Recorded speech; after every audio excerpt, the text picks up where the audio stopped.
Brought to you by Charity Mobile, the phone company that supports life and family. 5% of your monthly plan price goes to your favorite charity. Mention offer code TRADITION for a special Christmas offer. Learn more at CharityMobile.com. If there's ever any single topic that divides traditionally minded Catholics, it's the validity of Francis and the questions that surround it. There's about 1,000 different hypotheses about why Francis is not actually Pope. Or there are some who say, yes, he's Pope, but, and then they give you their own theory as to why it's okay to resist him. It's unfortunately the great dividing line, it seems, in the traditionally minded world. And it is to that we see that Rome is not ignoring this debate that's going on in the traditional sphere. In fact, they're trying to quell all discussions of this, at least from anybody with any authority. They will ignore the laymen who even give time of day to any of the arguments. Now, for my part, I don't generally get into that topic much unless it shows up in the news, just because they're, at the end of the day, even if we realize if we all accept one theory or another about Francis not actually being Pope, it doesn't necessarily get us anywhere. He's still there running the show, imposing his will on the church. It's something I leave to a future pope to handle. But Rome is clamping down. And without question, they're taking this seriously. And why are they doing that? Are they aware that when you take and give attention to a fringe idea from an official institutional perspective, government, church, anything else you care to name, when you start paying attention to the fringes and you start clamping down on fringe theories, because let's be honest, these ideas belong on the peripheries. That's where they exist. That's where they thrive. If you ask the typical Catholic in a pew anywhere in the world if Francis is Pope, they'll say yes. It's the reality. These are debated on the edges of church society. But when an institution starts paying a lot of attention to these ideas and then starts acting to suppress them, what happens?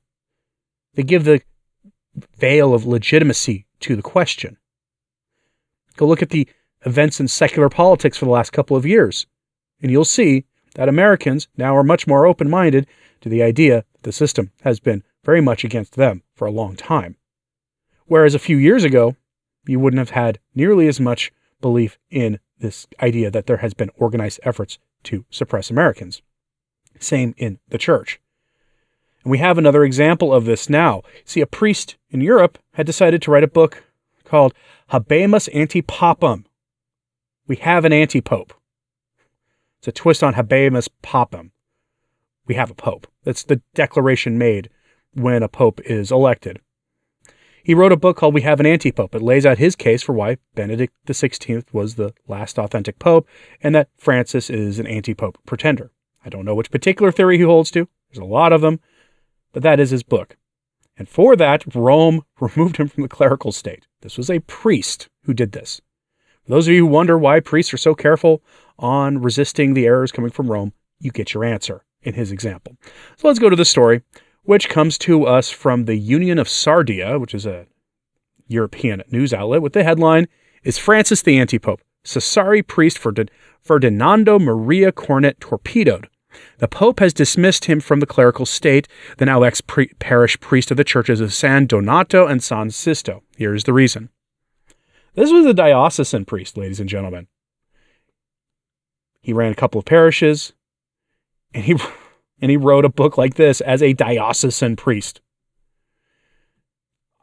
I would guarantee you that if he's able to formulate a good, sound argument for why Francis is not actually Pope, that he's an anti-Pope, whatever version of it he chose to do, that he knew exactly what the consequences were going to be for doing this. I hope he made preparations for it, because Rome is clearly not being nice about this anymore. They're clearly trying to tamp down fires as they spring up. It seems that there are a growing number of clergy who are willing to take the risk to at least give credence to the idea that there might have been something wrong with Benedict's resignation, or that there are other reasons that Francis can't be Pope. Let's go to their article, For the details, quote, Pope Francis dismisses Fernando Maria Cornet from the clerical state. At this point, former parish priest of the churches of San Donato and San Sisto and Sassari. And he does so with a communication in which he speaks of a, quote, supreme and unappealable decision and of, quote, crimes against the faith, schism. In his place, the Reverend Don Antonino Canu is appointed, as announced by the Archbishop's Chancellery, with whom the priests of Cotalengo, already operating in the historic center, will collaborate, as well as other priests present in the pastoral district. The Archbishop of Sassari invites the diocesan community, as stated in the note from the Chancellery, to pray for the unity of the Church, keeping in mind that Christians, in addition to the blood bond and belonging to the common human family, quote, have God as their Father and the Church as their only mother, and are part of the same body of Christ of which they are members. Quote, the members of Christ must not be in conflict with each other. All those who form his body must each carry out their own office, so that there are no divisions in the body, but in unity, and the members are solicitous of one another, quoting St. Augustine. Cornet is the author of a book entitled Habemus Antipopum, in which he poses a series of questions related to the figure of Benedict XVI. And among these, he also wonders about the consequences if Francis were to be judged an anti-pope. End quote.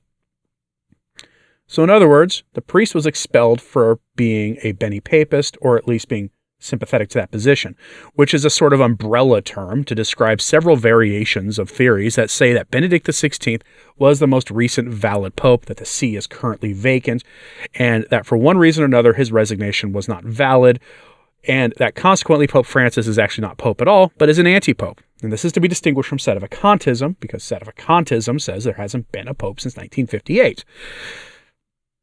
A lot of complex theories to explain why the state of the church for the last several decades and how things have gone off the rails. This is the consequence of confusion in the church, unfortunately. In the U.S., the most famous proponents of Benny Papism, as one term to call it, are figures like Dr. Ed Mazza, Anne Barnhart, and Patrick Coffin. They tend to be the highest profile figures. There are many others out there, and there are plenty of laity who tend to believe that Benedict was the most recent actual pope. There's also another variation of these series, and probably a whole umbrella of them, you could call them, but of, yes, Benedict's resignation was valid, but Francis was a heretic from his Argentina days, and so he could not possibly have ascended the papacy, or he ascended the papacy and then lost it for promoting heresy.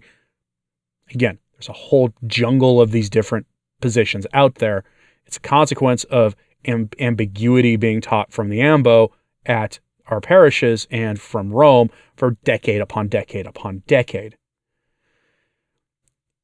Now, this priest being suppressed has caused Rorate Caeli to post on X the following warning to priests who follow them, who share doubts about Francis's validity. And I can guarantee you that plenty of priests do have doubts about this, because I get emails from them not infrequently saying they doubt that Francis is actually pope. It does not make them a sedevacantist. These are, again, in many cases, diocesan priests who have a relatively normal job. But they know that they cannot voice that because they will follow in the footsteps of Father Fernando Maria Cornet. He'll be removed from the clerical state. So this is what Rorate Caeli said, quote, Francis is now expelling from the clerical state and or excommunicating priests, saying he isn't the pope. So we beg all, especially those in the priesthood and episcopacy, to moderate their comments. This too shall pass. Do not give more to help to the sunsetting regime. End quote. And my only issue with that statement is the assumption that Francis's rule is sunsetting. Yes, he won't be around that much longer. He probably will not be around for another 12 years. But those who assume he will be gone soon are making potentially a terrible mistake. He could be around another 5 years, another 7 years. So just bear that in mind. But this is why your priests don't speak up if they have doubts about the Francis's validity. Why, if you maybe speak to them, you've kind of sensed that they're on the level, and you speak to them, but they will not let anything out. This is why, because this happens. I'm curious what you think about this. Do you think the priest took a foolish risk by writing a book like that? Think it was more than a risk? Do you think do you have a negative thought about this? Aside from, yeah, Francis is actually Pope and everybody should submit. Besides that, like, do you think he knew full well that he would do this, but he'd get a lot of publicity for his book and so it'd become a bestseller and then he'd be fine? Let me know what you think about all this in the comments below, and please keep praying for that priest. And as always, pray for the church. I'm Anthony Stine. Ave Maria.